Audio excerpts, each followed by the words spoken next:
Medicina de Ponta. Hoje eu tenho a honra de estar aqui com o professor Dr. Wilson Jacó Filho, ele que é o professor titular da disciplina de Geriatria da Faculdade de Medicina da Universidade de São Paulo e especializado, então, em cuidados das pessoas acima dos 50 anos, qualquer coisa assim, né? Não sei.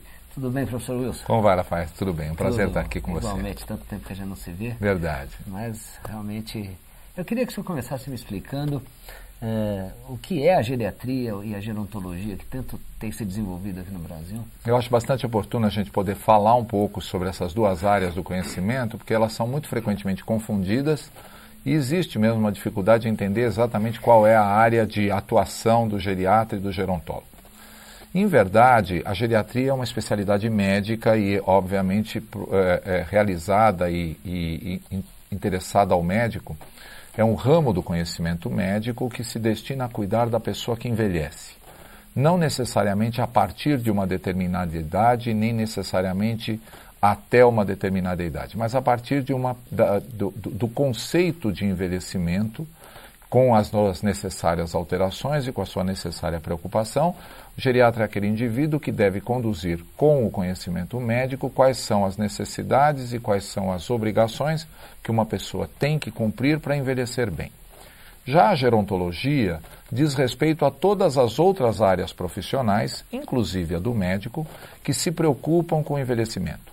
Então, será um gerontólogo, um arquiteto que imagina a melhor construção para um indivíduo idoso morar, será um gerontólogo, um profissional da área de psicologia que estuda e que atua nas questões emocionais do idoso, nutricionista que se preocupa com a melhor forma de orientação alimentar para o indivíduo que envelhece e assim por diante. Então, o gerontólogo pensa no envelhecimento, tanto na área da saúde quanto na área da convivência, um profissional da área de turismo que se preocupa com a melhor forma da ocupação do tempo livre do indivíduo idoso, é um gerontólogo nessa área. Interessante. Isso. Agora, quer dizer, é possível, então, é possível envelhecer com saúde, né? Com a ajuda dos gerontólogos você pode ter o lazer, uma casa segura, né? Agora, do ponto de vista médico, o que o geriatra pode fazer para que a pessoa envelheça com saúde? Bom, a primeira consideração muito importante nisso, o seu programa vai ter uma importância capital em divulgar esse conceito, é de que o envelhecimento com saúde é perfeitamente possível e está ao alcance de todos nós. O que não quer dizer envelhecer sem doenças. Quando nós falamos de envelhecer com saúde, nós falamos do conceito funcional de saúde. Quer dizer, é perfeitamente possível que alguém almeje e faça esforço para chegar nas idades mais avançadas, e aí eu falo dos 80 até dos 90 anos de idade, preenchendo a sua capacidade funcional com tudo aquilo que tenha interesse em fazer e com tudo aquilo que seja possível fazer no seu ambiente. Este conceito de saúde é preparado nas idades mais pregressas e o médico tem a obrigação de prever, o médico interessado na área do envelhecimento, portanto o geriatra, tem a obrigação de prever o que é que pode vir a se complicar no futuro e que já merece uma atenção especial neste momento. Quer dizer, ele tem que conhecer quais as doenças mais prevalentes em cada faixa etária, tanto do homem quanto da mulher que envelhecem, e saber preveni-las ou diagnosticá-las precocemente para que elas possam deixar de ser importantes num tempo futuro. Então, envelhecer com saúde hoje não é pura e simplesmente ter a sorte de não ter doenças. Não, isso é absolutamente impossível de nós interferirmos de uma maneira ampla. É sim diagnosticar as doenças precocemente e cuidar delas, para que elas não interfiram no estado funcional do indivíduo em nenhuma idade que ele terá daí em diante. Você sabe que, do ponto de vista ortopédico, eu tive, algumas semanas atrás, eu entrevistei uma fisioterapeuta, a doutora Maria Augusta Villani. Ela faz um método, uma das poucas pessoas no Brasil que faz um método chamado Mackenzie, que é de tratamento de coluna, e que nos Estados Unidos nenhuma pessoa pode fazer uma cirurgia de coluna se não tiver primeiro passado por um tratamento com Mackenzie. Estou até querendo trazer esse método para o Brasil, divulgando aqui no Medicina de Ponta. E a filosofia do Mackenzie, que era um neozelandês, ele fala que a doença da coluna, ela se adquire E é tudo, você tem que começar a cuidar da postura desde o início. E eu até isso eu já falava há muito tempo, que eu acho que a postura tem que ser uma matéria obrigatória nas escolas, as pessoas sentarem corretamente, porque a pessoa que senta assim, ela vai distendendo os ligamentos posteriores da coluna e vai ter dor nas costas. É verdade. Então, no caso da coluna em si, do ponto de vista ortopédico, existe prevenção total para que a pessoa não vá ter dor nas costas. Isso. Do ponto de vista de geriatria, o que você pode assim prevenir total, que você fala, você não vai ter que nem ter uma dieta rica em fibras, que você que você pode extrapola isto para o universo da funcionalidade humana. Você deu um excelente exemplo que se aplica de uma maneira plena ao envelhecimento da coluna e, consequentemente, da postura e, consequentemente, da autoestima e, consequentemente, de todos os sintomas que nós sabemos muito bem quanto limitantes eles são numa fase mais avançada da vida, as dores nas costas que impedem o indivíduo das suas atividades, mas utilizando isto como exemplo, vamos extrapolar para o universo como um todo. Terá maior possibilidade de funcional aquele indivíduo que mantém sua massa muscular no transcorrer de toda a sua vida. Aquele que opta pelo caminho do sedentarismo numa fase muito precoce, que se torna uma pessoa de pouca atividade, vai ter sua massa muscular naturalmente involutiva, naturalmente atrofiada, e, consequentemente, vai ter as dificuldades para andar, as dificuldades para subir uma escada, as dificuldades para se trocar, se vestir, fazer as suas próprias coisas, com muito mais facilidade, com muito mais frequência na idade mais avançada, e vai atribuir isto ao envelhecimento. O que não é verdade. O que ele tem é o fruto de um sedentarismo de 30 ou 40 anos que só pode aparecer em quem está envelhecendo. Ninguém pode nascer com 30 anos de sedentarismo. Quando, em contrapartida, você já numa fase muito avançada trata esse sedentarismo exclusivamente às custas de atividade física, você vê um indivíduo de 70 anos com muito mais funcionalidade do que ele tinha 6 meses antes, quando ele tinha apenas 69 anos e 6 meses. Portanto, o que nós temos é o efeito do tempo, mas não do tempo em si, modificando a funcionalidade das pessoas, mas do tempo do fator de risco que modifica aquele indivíduo da sua capacidade funcional. Isto é, sem sombra de dúvida, prevenível em qualquer fase da vida. Quer dizer, uma pessoa que foi 20 anos sedentária, nunca é tarde para começar uma atividade física. Pelo contrário, os nossos trabalhos realizados com grupos de sedentários aos 80 anos de idade mostram a reaquisição de uma capacidade funcional, por vezes nunca experimentada por esse mesmo indivíduo, nem quando era jovem. Nem quando era jovem. Ele mesmo diz, olha, eu nunca consegui andar mais do que 500 metros, porque isto me cansava, e aos 75 ou 80 anos ele passa a fazer caminhadas de 2 quilômetros sem sentir nenhum tipo de desconforto. E é fato, outro dia eu li um assunto, né? Alzheimer é uma, como é que chama, uma doença assim ainda muito obscura do ponto de vista de causa.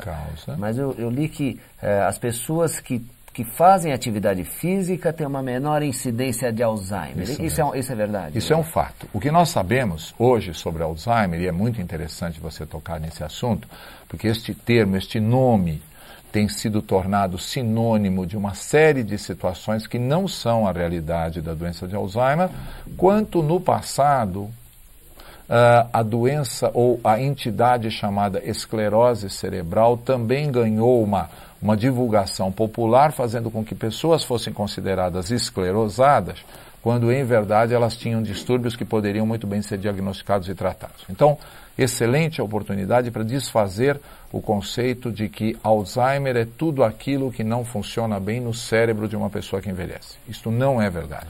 Eu tenho vários motivos pelos quais a memória pode estar prejudicada, entre eles um estado de ansiedade ou um estado de depressão, facilmente diagnosticáveis e tratáveis, e quantos indivíduos hoje estão se considerando portadores de Alzheimer e não sabem dos recursos que existem para tratar uma coisa muito mais simples. Ora, uma vez configurada a doença de Alzheimer, uma vez diagnosticada a doença de Alzheimer como sendo a mais provável causa daquela disfunção, nós temos formas de tratamento hoje bastante adequadas que envolvem um tratamento não medicamentoso. Este tratamento não medicamentoso inclui a atividade física, por quê? Não porque a atividade física seja por excelência um fator que interfere no desenvolvimento cerebral, não. Mas porque o indivíduo que pratica atividades físicas em qualquer fase da vida é um indivíduo mais sociável, um indivíduo mais ativo do ponto de vista de interação com outras pessoas, em geral faz atividade física dentro de um grupo, em geral tem um apelo de autoestima e um apelo de uma condição pessoal muito melhor, consequentemente, ele utiliza mais os recursos que tem, inclusive o da memória, que naquele indivíduo inativo fica lá empoeirada, cheia de inatividade também do ponto de vista mental e, consequentemente, subestimada e subavaliada. Mas o Alzheimer, ele colabora com a atividade física? Eu pergunto isso que agora no carnaval desse ano, era sexta-feira de carnaval, eu estava para sair de viagem, acabei veio uma paciente que tinha Alzheimer, 74 anos, veio do interior porque ela teve uma fratura transtrocanteriana, tive que pôr uma placa, operei na sexta-feira à noite, antes do carnaval. E ela, o que aconteceu? Ela sempre andava com apoio, e aí ela resolveu sair andando sozinha da cadeira de... Se levantou da cadeira de rodas, saiu andando e pum, caiu. Pelo estado que eu vi dessa paciente, ela não... como é que você vai fazer uma pessoa com Alzheimer fazer atividade física, assim, no grau, não sei se são diferentes graus, ele colabora, pelo que eu vi, uma pessoa dessa não iria colaborar com a atividade física. Então, você tem diferentes graus de evolução de uma doença de Alzheimer. Essa paciente que você está me descrevendo provavelmente tem uma doença já em fase avançada, mas muito frequentemente abordável por uma terapia, neste caso individual. Nós temos várias situações, e eu não quero esquecer de falar um pouco da atividade física como prevenção dos distúrbios de memória. Mas, como terapêutica, o que nós temos a oportunidade de fazer é, enquanto existe um portador de doença de Alzheimer que atende ainda às solicitações verbais, que é capaz de decodificar, de entender e fazer aquilo que está lhe sendo solicitado, vamos dizer, numa fase inicial da doença de Alzheimer, ele participa de grupos de atividade física com a mesma naturalidade que os demais, sendo que o educador, o professor de educação física, tem que estar atento para que a linguagem seja devidamente facilitada. Grupos menores, ambiente mais protetor.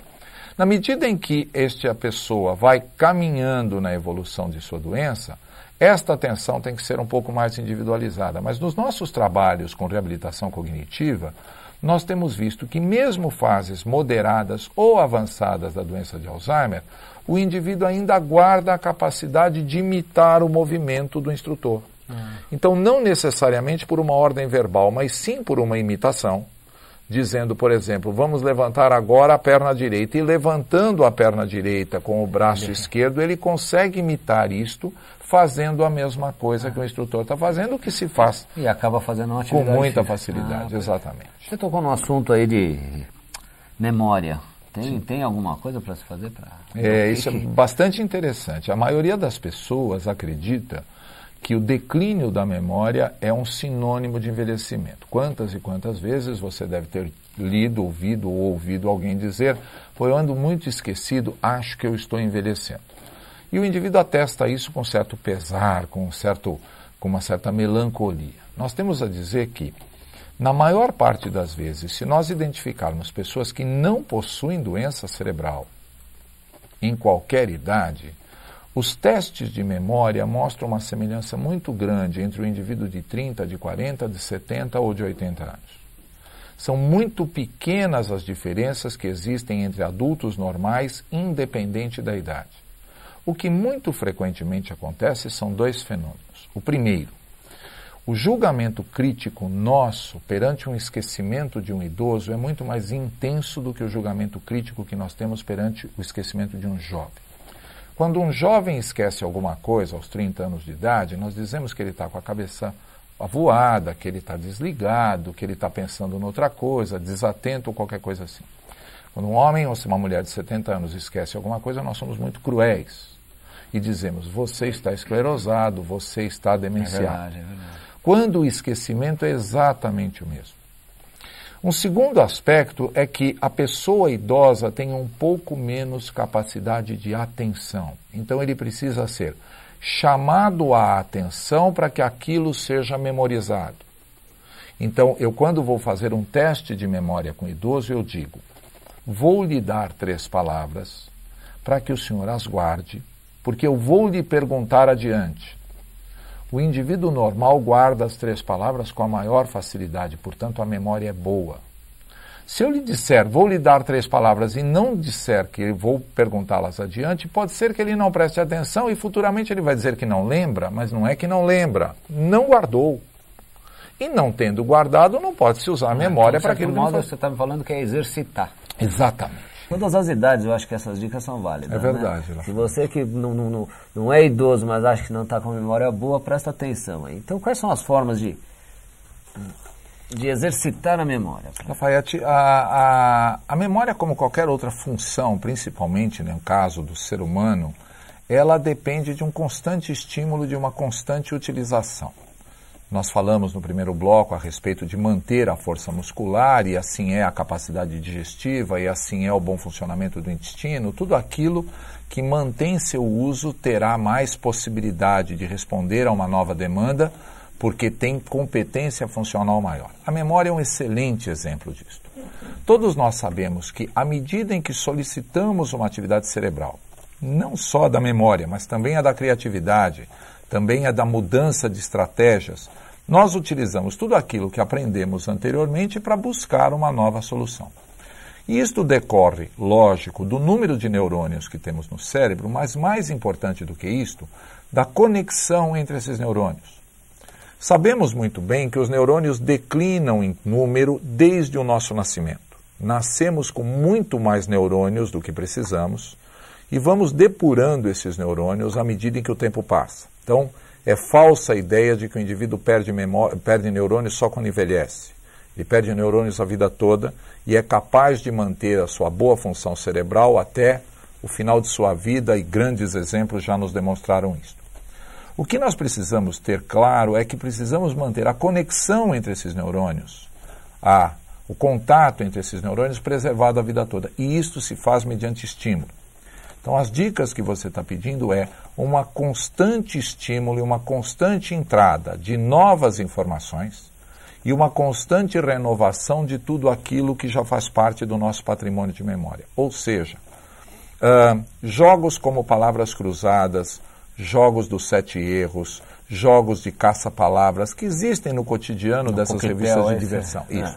Jogos de cartas, de dominó, de xadrez que exigem uma nova estratégia a cada jogada. Estão sempre exercitando os neurônios. Aquilo que é feito de maneira mecânica, eu guardaria uma certa reserva, por exemplo, para o hábito de fazer tricô, de fazer crochê, porque eles são tanto quanto mecânicos, a não ser que esta senhora, ou mesmo este senhor, mude de estratégia a cada dia, faça um ponto diferente, um ponto diferente, uma nova peça, um novo desenho, aí sim a memória e tudo aquilo que é a estratégia de obter uma nova informação virá à tona. Muito comum que as pessoas, ao se aposentarem, tornem-se menos capazes do ponto de vista mental. Esse aí é um bom exemplo. O indivíduo vinha, enquanto trabalho, com uma ótima atividade intelectual. Ele era cobrado para raciocinar, né? E, de repente, se vê diante de uma ineficácia, de uma inutilidade muito grande. Então, todos nós avisamos, e isto vale para o seu telespectador, de que nunca pense em interromper uma função sem ter planejado uma outra que vai sucedê-la imediatamente. Quer dizer, um dia depois da aposentadoria, terá que ter um projeto que já está em andamento, na qual a sua capacidade mental e física será de novo desafiada para que ele tenha esta atividade constante a vida toda. Não, é um exercício. É verdade. Basicamente é um exercício mental, né? E se a pessoa, por exemplo, fizer um diário, porque muitas vezes, se você não lembra o que você fez há 2 dias atrás ou o que comeu há 2 dias atrás, você acha recomendável ter um diário e falar assim, fui no cinema, assisti filme e tal? Por exemplo, um diário de vida, daí para exercitar, daqui 2 dias, fala, o que eu fiz semana passada, na terça-feira? Vai lá. Isso seria uma forma de exercitar a memória também? Sem dúvida nenhuma, mas é até curioso, porque isto já vai funcionar na medida em que o indivíduo faz o diário. Todos nós usamos de agenda, eu imagino que você também use, e a quase totalidade não precisa olhar na agenda porque lembra-se daquilo que escreveu. Porque o ato de escrever exige uma atenção e uma série de regras mnemônicas. A forma pela qual você escreveu, que tipo de sinalização você deu no agendamento de determinado fato, já é suficiente para te lembrar dele. Na medida em que você pura e simplesmente confia na sua memória e coloca isto dentro de um patrimônio, esta informação pode ser perdida e você não recuperá-la adiante. Então, o hábito de registrar fatos no papel, e hoje em dia, utilizando o computador, nós temos estimulado demais que as pessoas na terceira idade utilizem a linguagem do computador, porque ela é um excelente exercício, tanto do ponto de vista lúdico, quanto do ponto de vista de abertura para o universo que nos cerca, sem a necessidade da movimentação, de que estas pessoas, ao fazerem isto, já gravam com muito mais interesse a informação. É interessante. E agora, falando novamente assim de envelhecimento, né? O que o ambiente, quais os fatores ambientais assim que podem influir no envelhecimento, né? De uma forma saudável ou às vezes negativa, né? Os pontos positivos e negativos, que a família pode ter uma grande importância aí, não sei. Acho que você tocou um dos pontos mais fundamentais. Nós envelhecemos em consenso com o universo que nos cerca, né? Nós nos conhecemos, você e eu, há tanto tempo, e o tempo passou para nós dois, a nossa memória se acresceu de um monte de coisas, nós temos uma série de conhecimentos em comum que são obrigatoriamente necessários ao nosso cotidiano. Assim é o indivíduo dentro da sua casa, dentro do seu ambiente de trabalho, dentro do seu área de lazer. Se o universo que ele convive estiver adaptado ao seu processo de envelhecimento e ele adaptado ao processo de envelhecimento do seu meio, isto vai ser absolutamente fisiológico, vai ser natural e tudo vai dar certo. Se, por outro lado, o meio em que ele vive sofrer modificações muito constantes, a ponto de que ele tenha que se adaptar a cada dia a uma nova situação, ele vai, em geral, ter dificuldade a esta adaptação. Então, por exemplo, um idoso é muito capaz de manipular os instrumentos que tem em casa porque ele já está habituado a eles. No afã de trazer a este idoso algo muito moderno, a família compra um equipamento extremamente sofisticado. Home theater. Isto, com o qual, só com aquele quadro de comandos, ele já terá uma dificuldade muito grande. Isto tira dele a liberdade com que tinha de manipular o instrumento anterior. Ipsis literis para o computador, para o novo telefone, para aquilo que é de uma novidade. Então, o que a gente recomenda... Na realidade, está atrapalhando. Exatamente. Então, né? Você vai dar um home theater, controle remoto... Isto. O que a gente recomenda é que seja feito o seguinte, uma transição um pouco mais demorada. Que seja introduzido o novo, porque ninguém é privado daquilo que é melhor, mas que este novo seja introduzido aos poucos, que nós façamos uma correlação com aquilo que já existia, e daí sim as novas aquisições vão ser feitas em caráter pedagógico, de uma maneira mais proporcional a quem tem um pouco mais de dificuldade em adquirir uma nova informação. Feito desta maneira, um novo carro, um novo computador ou um novo equipamento de som e imagem vai ser perfeitamente adaptado ao idoso. Você sabe que eu estou me chegando, meu pai já faleceu, mas ele era ortopedista, uma pessoa ativa, tudo, e eu comprei um home theater para ele. E no final ele nunca usou e acabou me devolvendo. Né? Passou 6 meses, ele nunca usou e me devolveu. Aconteceu exatamente isso. Eu não tive noção que é um controle com muitos botões, né? E finalmente, quais as principais doenças que acarretam os idosos? Assim? Olha, tem muita coisa que é dita como doença de idoso, mas na verdade são doenças que aparecem na fase mais avançada da vida. Eu gosto de dizer que na segunda metade da vida preponderam as doenças crônicas, aquelas com as quais nós vamos conviver toda a nossa existência. Exemplos clássicos, o diabetes, a osteoporose, a osteoartrose, a hipertensão arterial, o entupimento das artérias, a aterosclerose e assim por diante. Todos nós temos grande probabilidade de adquirir uma ou várias dessas doenças. Nenhuma delas é, por definição, grave se ela for bem tratada. A hipertensão, o diabetes ou a osteoporose não serão ou não trarão problemas sérios se nós soubermos tratá-las adequadamente. Para isso precisa ser feito diagnóstico precoce, correção dos fatores de risco e o uso dos medicamentos recomendados. Mas nesta ordem, diagnóstico precoce, correção de fator de risco e a medicação vem complementar o tratamento. Se nós conseguirmos cuidar dessas doenças crônicas, o indivíduo viverá com elas sem nenhum prejuízo funcional, cuidando daquilo que precisa para que não haja um comprometimento maior. Se isto não for feito, ou por desconhecimento ou por desinteresse, nós teremos aí sim a complicação grave dessas doenças e a ocorrência do fenômeno que muda a vida do indivíduo. Por exemplo, hipertensão mais diabetes, derrame cerebral. Ele será completamente diferente do que já foi. Exatamente. Quedas mais osteoporose, fratura do colo de fêmur. Ele terá dificuldades para voltar a ter a funcionalidade que tinha antes. E assim por diante. Uma osteoartrose mal cuidada durante muito tempo com a limitação funcional imposta por ela. Felizmente, nós temos formas de corrigir isso, e você é o maior exemplo neste tipo de especialidade. Mas com riscos, né? Mas uma prótese é com riscos. Se pudermos evitar que isto ocorra para a maioria da população, tão mais saudável esta população será. Falando em evitar, né, que se fala muito em medicina ortomolecular, o que existe em termos de rejuvenescimento hoje em dia, enfim, para terminar Uma aqui excelente oportunidade que você me dá para esclarecer o seu público telespectador que não existe nesse momento, à luz do conhecimento científico, nenhuma forma de retardar ou de reverter o processo natural de envelhecimento. Nenhum remédio de nenhuma natureza, seja ele considerado um antirradicais livres ou qualquer outra forma de medicamento, modifica o processo natural de envelhecimento. Estas medicações podem ser usadas criteriosamente no tratamento específico de determinadas doenças.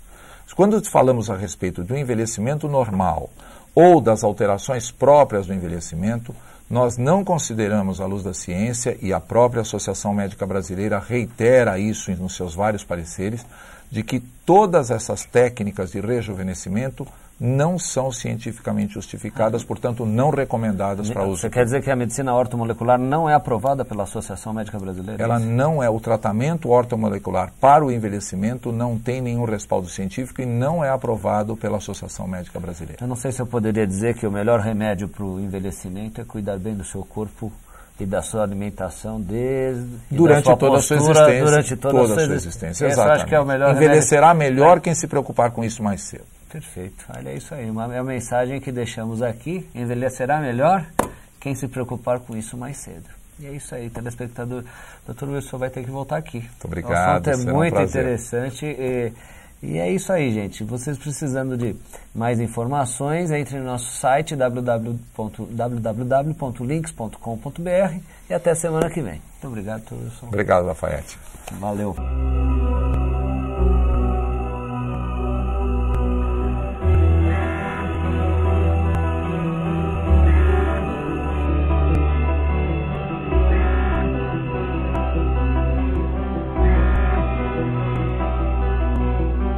Medicina de ponta.